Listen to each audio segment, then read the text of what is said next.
This is an NBC News special report. Here's Tom Yamas.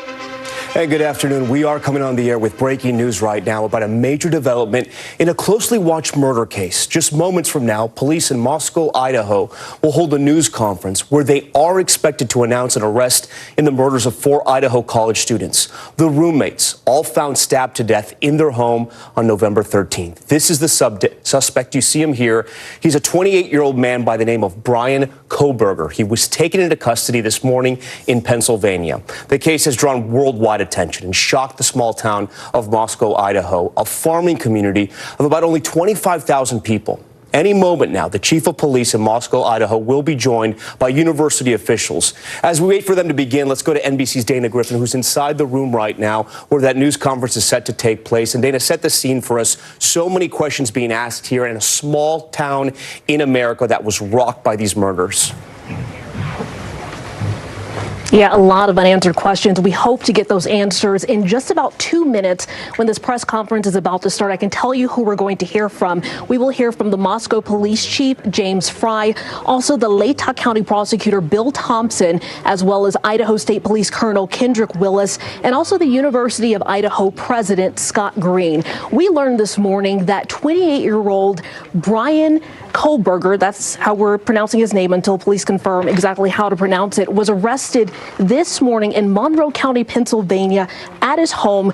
Also, a white Hyundai Elantra was also towed away from that home. You may remember back on December 7th, police released information asking for anyone with information about a 2011 to 2013 white Hyundai Elantra, and the pieces are starting to come together in this case. We are still learning a lot of information about this alleged suspect. NBC News has confirmed just recently that he is going to be charged with first-degree murder in this case for those 4 University of Idaho students who were murdered back on November 13th inside that 6-bedroom rental. Still a lot of questions remain. What's the motive? Is there a connection? We hope to get answers to those questions. We've also reached out to some of the victims' families. We've heard from one of them. And actually, we're going to send it back to you, Tom, because I'm getting a wrap here. So, Tom, back to you. Okay, Dana, thank you. We think this news conference is about to start as both law enforcement, prosecutors, and university officials take the microphone. Let's listen in.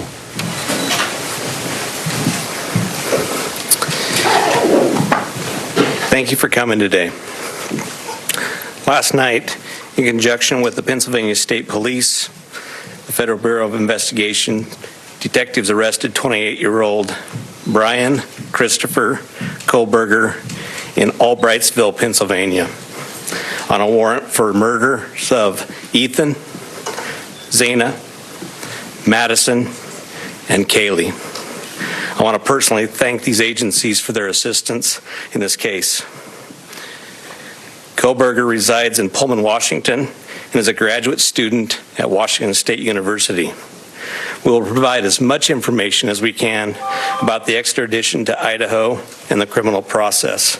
However, due to Idaho state law, we are limited in what information we can release today until Kohberger has his initial appearance in Idaho court. I want to express my appreciation to our local community, the people of Idaho, and those throughout our nation who provided information to help us investigate these murders has been very impressive. We've received over 19,000 tips, and we've conducted over 300 interviews. To recap this case, on the evening of November 12th, Kaylee and Madison arrived home at about 1:56 a.m. after visiting a local bar and street food vendor. Ethan and Zana were at the Sigma Chi house before arriving home around 1:45 a.m. The 2 surviving roommates had also been in the community but returned around 1 a.m. On the morning of November 13th, a 911 call was made at 11:58 a.m. reporting an unconscious person at the residence. The call came from inside the home from one of the surviving roommates' cell phones. Moscow police responded and found 2 victims on the 2nd floor and 2 victims on the 3rd floor. On November 17th, Autopsies were conducted, and the Latah County coroner confirmed the identity of the 4 victims. The cause and manner of death was homicide by stabbing. Some had defensive wounds, and each had been stabbed multiple times. These murders have shaken our community, and no arrest will ever bring back these young students. However, we do believe justice will be found through the criminal process. This was a very complex and extensive case. We had developed a clear picture over time, and we stand assured that the work is not done, but be assured the work is not done. This has just started. Since November, we have remained laser focused on pursuing every lead in our pursuit of justice for the victims and their families. I recognize the frustration with the lack of information that's been released. However, providing any details in this criminal investigation might have tainted the upcoming criminal prosecution or alerted the suspect of our progress. We will continue to provide as much information as we can as the process moves forward. Today, I want to specifically thank our dedicated Moscow Police Department detectives, patrol officers, the Idaho State detectives, the Idaho State troopers, and their crime lab technicians and scientists, and the Federal Bureau of Investigation for the resources and personnel to conduct this massive investigation. It was the dedication of them and the persistence and the numerous hours that led to an arrest. Fortunately, these highly skilled people worked together as a cohesive team to solve this case. I also want to thank our community and the nation. Over the past 6 weeks, I've been continually reminded of how much our community cares. Locally, public support has been exceptional with kind words, food for investigators, and letters of support. You will never know how much your words of encouragement help us through these trying times. I appreciate each of you and each of your kindness. Agencies and individuals from across the nation have reached out to us to express their support to this department. I'm reminded how our Moscow community, our families, and the nation has been impacted by this daily. Finally, I do want to thank our media partners for the help. You kept this in the news, you helped us with tips, you kept things going, and we truly appreciate that. And you are the product of those 19,000 tips that we received, which is an impressive number. I would like to invite Bill Thompson, the county prosecutor, up at this time.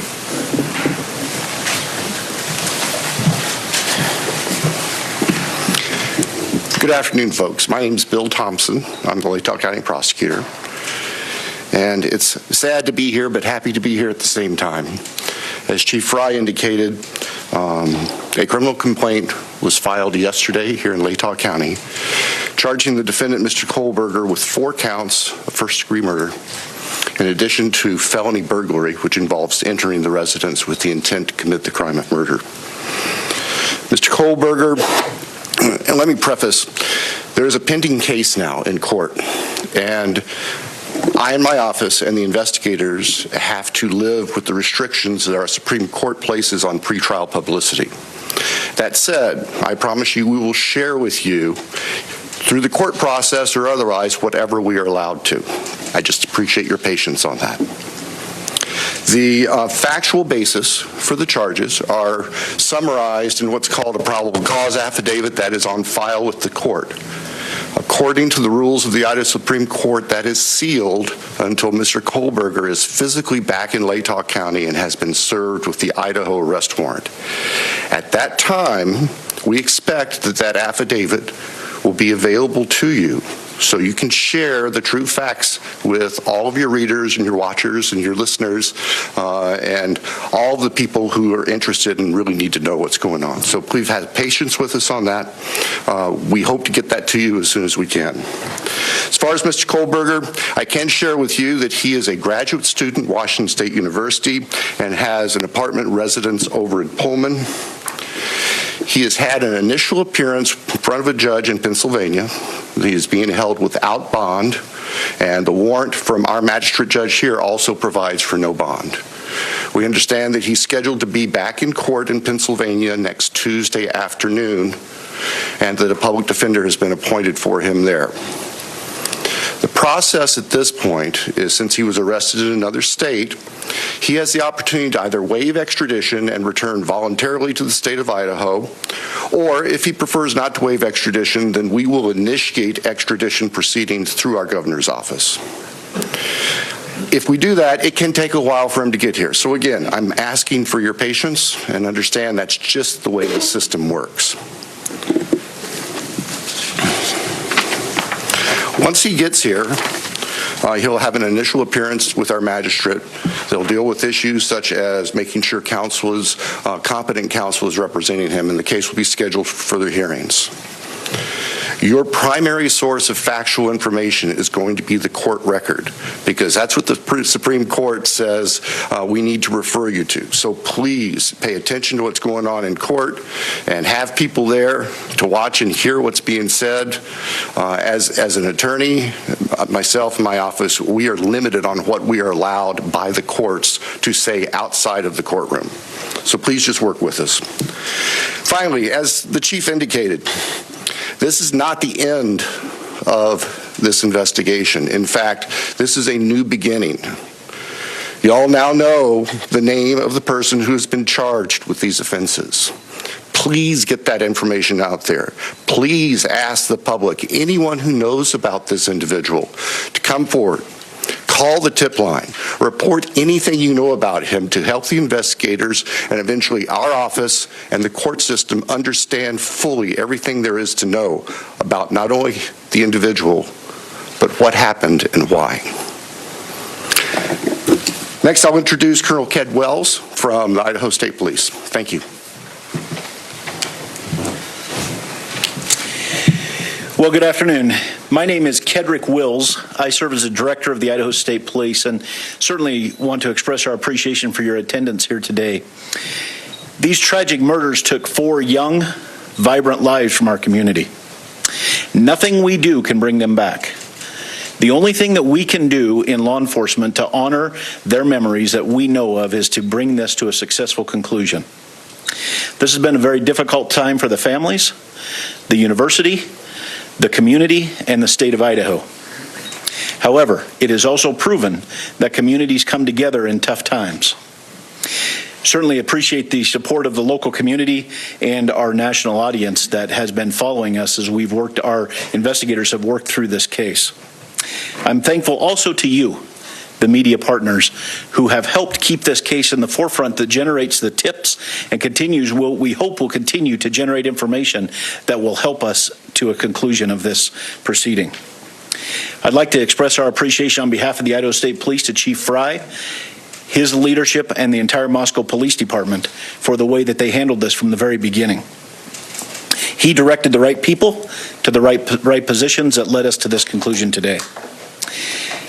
I've had the utmost confidence in this investigation and in Chief Fry, as well as in Mr. Bill Thompson and the Latah County Prosecutor's Office, who've been a great partner throughout this.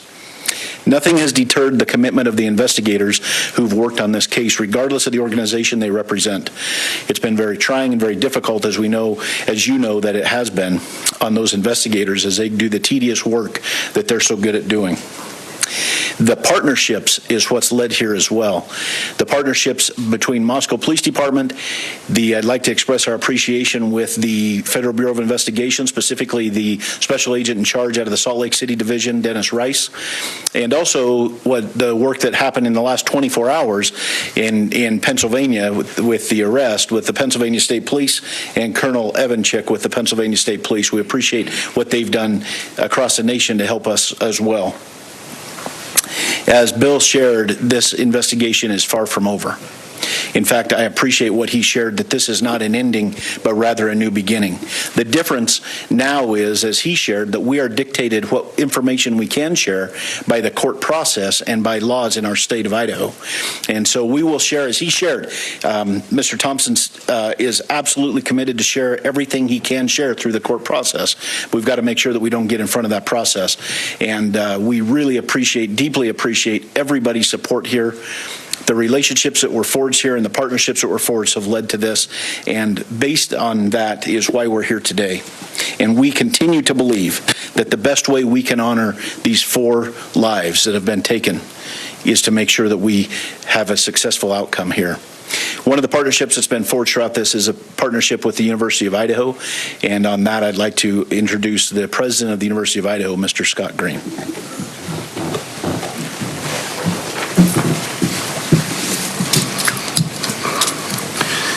Thank you. Good afternoon. Scott Green, President of University of Idaho. Today's news of arrest is a welcome one. It's relief to our university, our community, and our extended Vandal family. The outpouring of support over the past 6 weeks helped sustain us during the most trying time. It provided the strength that helped us navigate the international scrutiny visited on our students and employees. We are truly thankful for the compassion and acts of kindness shown to our community. Kindness is contagious, and it provided the light that reclaimed ground lost to evil and darkness. We first want to acknowledge and thank Governor Little for the early promise of financial support that enabled the university to secure our campus and focus on helping our students and our employees in the wake of the crimes. We also appreciate the Idaho State Police and the highly visible security presence that brought comfort and calm to a community shocked and confused by the senseless crimes. We never lost faith that this case would be solved and are grateful for the hard work of the Moscow Police Department and their law enforcement partners. Vast and committed FBI resources brought important expertise to this complex case. Across the board, dedicated, highly competent personnel worked this case to arrest. This crime has nevertheless left a mark on our university, our community, and our state. While we cannot bring back Maddie, Kaylee, Zana, and Ethan, we can thoughtfully and purposefully carry their legacy forward in the work that we do. Our students come first, and that was proven each and every day of this investigation. We are committed to safely delivering the college town atmosphere, campus experience, and high-touch quality education for which the University of Idaho is known. With time, we will heal. We will move forward together, and we will remain Vandal strong. With that, I'd like to turn it back over to Chief Fry.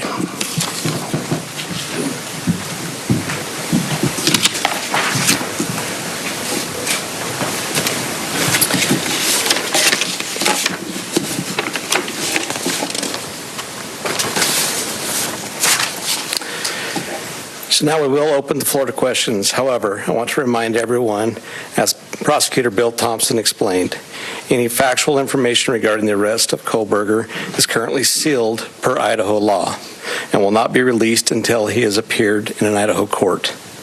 Please formulate your questions accordingly.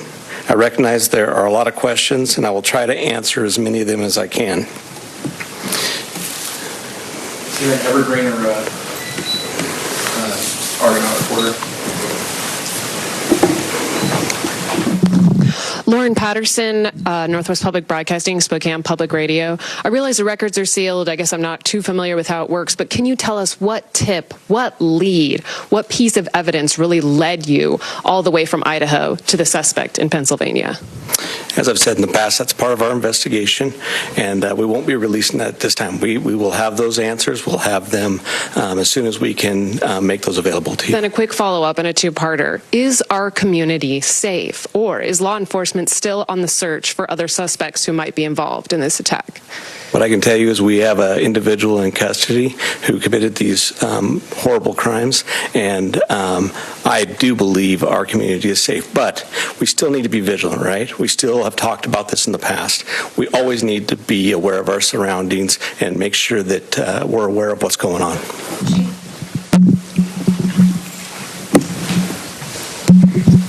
Hi, Chief. How soon into the investigation did police and law enforcement begin to spot Mr. Kohberger as a potential suspect? And a follow-up, how many tips, if you can say, were specifically related to Mr. Kohberger? To the tip part, honestly, I can't answer that question, so I'm not even going to speculate on that. On the other part, that's part of our investigation, and it will come out. I'd like the mic to please come right over here. Thank you. Dana Griffin with NBC News. Can you confirm that Kohberger asked whether or not anyone else had been arrested when he was in custody? I cannot confirm that, or I'm not sure of that information, but that would still be a part of our investigation. Did CODIS initially return any hits on this guy? That's still part of our investigation. That will come out. If we could get somebody over here, please. And then one final question. Is there any message to the online sleuths who slandered and harassed people who they believed were responsible? There was a lot of speculation going on, and we've always said from the very beginning that we're the official message that comes out, and to pay attention to what we're putting out there to the press. I'm Nancy Liu with News Nation, and we were over at the House this morning, and you told us that the remediation would begin today. It was suddenly stopped. Can you tell us why? Yes. The House cleanup has been halted, and that came by a legal request from the court. Christina Corbin, Fox News. Chief, have you identified a motive? That is part of the investigation, and that will come out as we continue the investigation. But what we still ask is for people to continually send us things in the tip line. We are still looking for more information. We're still trying to build that picture, just like we have stated all along. We're putting all the pieces together, and that will help.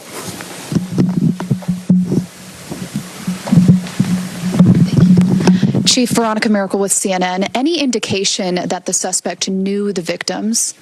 That's part of the investigation as well. It won't be something that will come out at this point in time, but as we continue the investigation and as this case goes to trial, that will be brought forth. Have you spoken to the families? Can you tell us what they've told you today? Are you talking the victims' families? Yes, the victims' families. Yeah, we have reached out to the victims' family as we always do. We've done that daily, and we've continued to have contact with them. Hey, Nate Sanford, you mentioned earlier that you're still seeking tips about Brian and that people should still share whatever information they have. Can you speak at all about what specifically people should be reaching out for, like if they know something? I would say anything and everything. As we've said all along, we know what tips we're looking for. We will take those tips and we will have professionals look at those and decide which pieces of those we need to use for our case. So we ask that everybody would do that. Angela Palermo, Idaho Statesman. Your department and other investigators on the case took a lot of flack for keeping information close to your chest. Are you glad that you did that, and were you worried about tipping the suspect off? I will 100% stand behind the way that we handled this investigation. And this all started from day one with our patrol officers arriving on scene, locking down the scene, us calling in the Idaho State Police, us calling in the FBI, and keeping information that was pertinent to this case very, very tight. We want to have a situation where when this goes to trial, there is no doubt that we've done everything right and we've slowed down and we've continued to slow down. We'll continue to do that. Hey, Chief. Have you guys found the murder weapon or the Hyundai Elantra?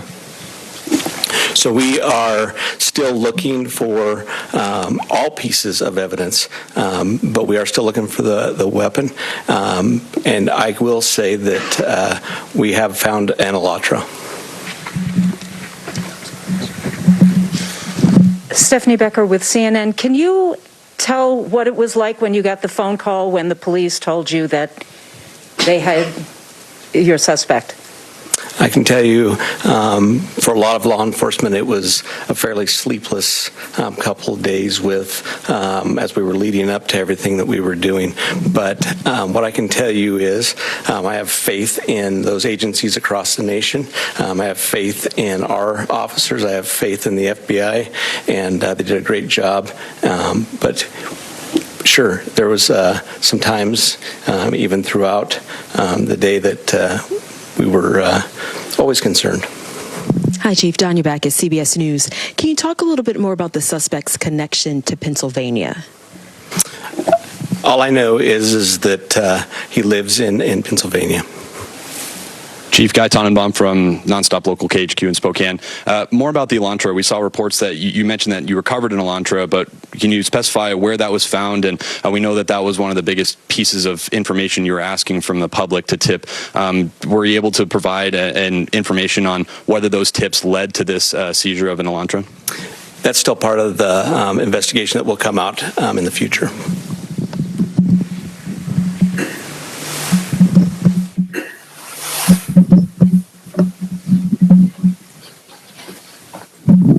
Chief Glenn Mosley, Idaho Public Radio here in Moscow. The additional police presence in town and on campus, semester's coming. Is that going to continue? You will continue to see state troopers in the area. We're talking to Latah County as well. You will see a presence of us that we're always have up on campus. We have assigned officers to that. So you will continue to see a law enforcement presence. I'm going to take 2 more questions. Hi, Chief. Julie Scott, ABC News. Can you tell us if you eventually had a license plate number to the Elantra and how you tracked it to Pullman? That's still part of the investigation that will come out.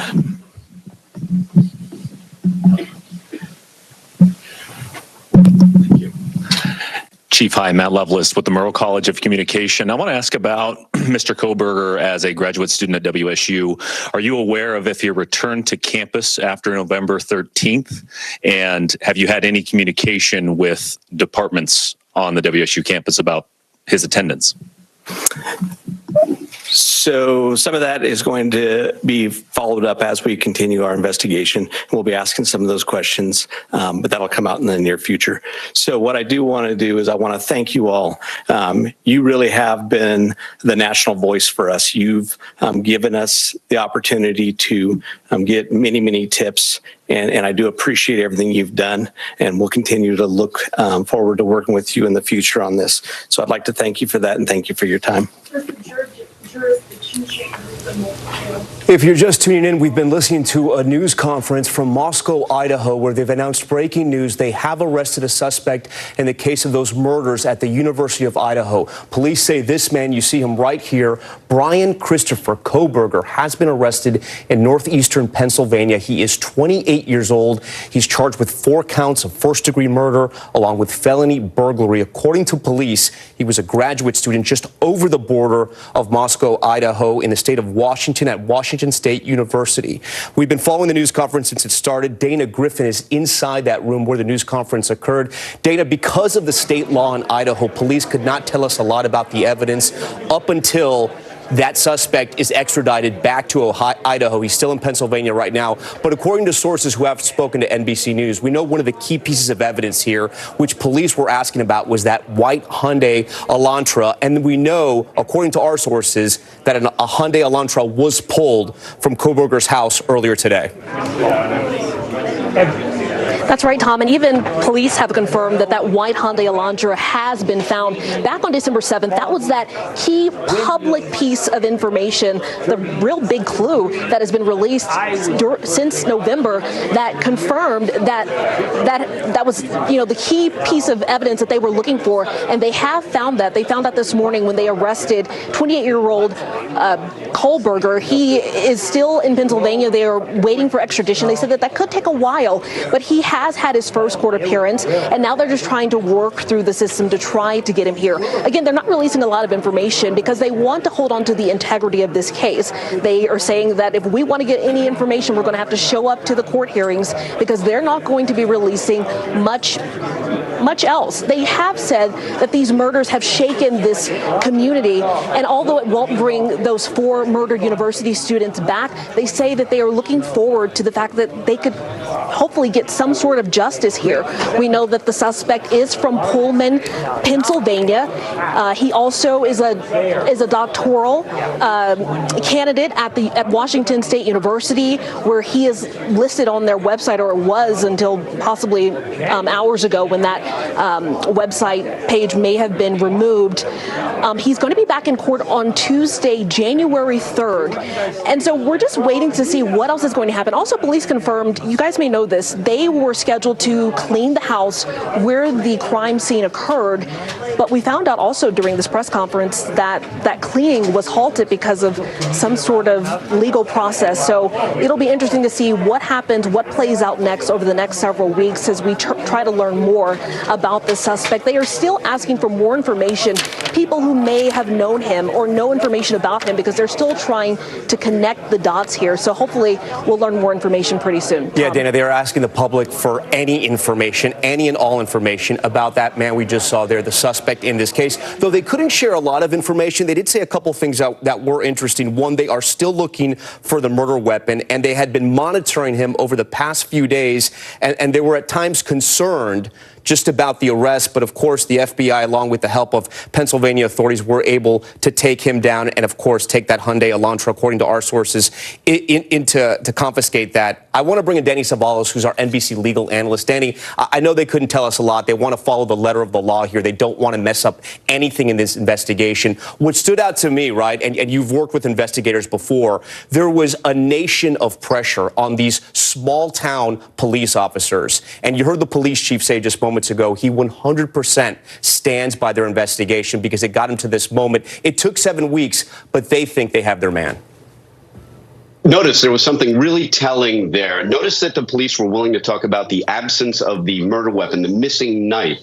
But when asked a question about CODIS, and that's the combined DNA system index that is a database for DNA that could be left at a crime scene or somehow else finds its way into the system. When that question came up, notice they said, well, we're not going to talk about that right now. Now, it could be nothing. Maybe they didn't get a hit on CODIS. But if they did, that could, in theory, mean that this was DNA that was already in the system from another crime scene. It could be all kinds of things. But the fact that they're not willing to discuss CODIS could mean that we may learn that there was a hit for this person in the CODIS system. The other interesting thing now is the complexity of extradition. I'm a Pennsylvania lawyer. I'm here in Monroe County right now as we speak, not too far from where this all went down. And procedurally speaking, if he decides to oppose extradition, it could take a long time. Many defendants will waive extradition and just head back to their requesting state, in this case that's Idaho, to face charges and fight their case. But a defendant who doesn't want to waive can prolong this process. So that is yet another reason why authorities are not likely willing to discuss facts of the case, because this could get strung out even longer by the defendant. All of that, and it's wrapped around the New Year's Eve holiday, and the next time we're going to see him in court, apparently, is going to be Tuesday. I do want to bring in Gotti Schwartz now, who has been in contact over the last 7 weeks with family members, because at the heart of this, Gotti, we can never forget, this is about 4 college kids who were brutally murdered for apparently no reason, at least no reason we know of. 4 families who have been put through hell and who have demanded answers, and today, possibly they've gotten some comfort.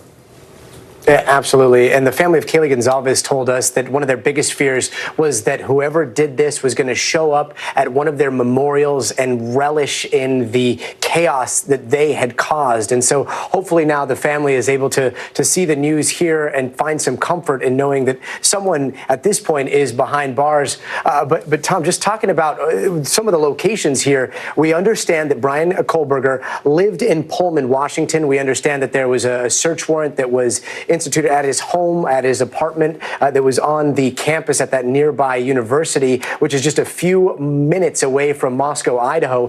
He was found thousands of miles away near Mount Pocono in Pennsylvania. Now, police continue to be extremely tight-lipped about what led them to make that arrest, as we saw in that press conference. But we know that there were about 100 pieces of evidence taken from the scene. We know 20,000 tips came in.